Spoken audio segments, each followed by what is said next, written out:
Welcome to బీజీఎన్ Telugu. రాష్ట్ర వ్యాప్తంగా సార్వత్రిక ఎన్నికల నామినేషన్ల పరిశీలన ప్రక్రియ శుక్రవారం ముగిసింది.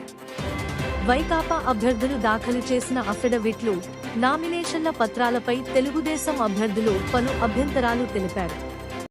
అయినా వాటిని ఎన్నికల అధికారులు పట్టించుకోకుండానే నామినేషన్లను ఆమోదించారు.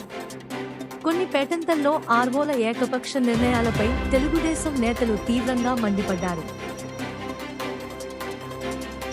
ఇచ్చినటువంటి అబ్జెక్షన్స్ అన్ని కూడా రిటర్నింగ్ ఆఫీసరు ప్రైమో ఫేసి రిజెక్ట్ చేయడం జరిగింది. ఆయన యాక్సెప్ట్ చేయలేదు. దీనికి మేము న్యాయ నిపుణులతో సంప్రదించి మా యొక్క తదుపరి చర్యలు ఏంటి అన్నటువంటి విషయాన్ని నిర్ణయించడం జరిగింది. నంద్యాల జిల్లా డోన్ అసెంబ్లీ స్థానానికి వైకాపా అభ్యర్థి మంత్రి బుగ్గన రాజేంద్రనాథ్ రెడ్డి నామినేషన్ను తీవ్ర ఉత్కంఠ నడుమ ఎన్నికల రిటర్నింగ్ అధికారి ఆమోదించారు.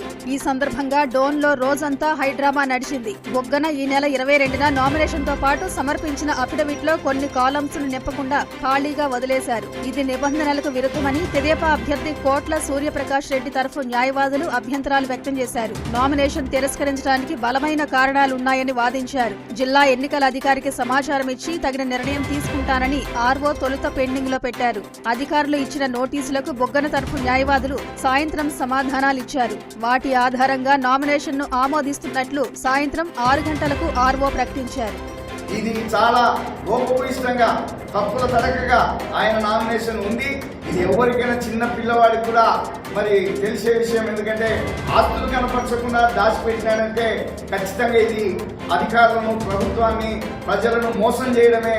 ఈ ఆర్ఓ గారు మరి ఈ రకంగా ఉంటే ఎన్నికలు నిష్పక్షపాతంగా జరుగుతాయి, న్యాయంగా జరుగుతాయనే నమ్మకం కూడా మాకు లేదు. ఈయన అధికార పార్టీ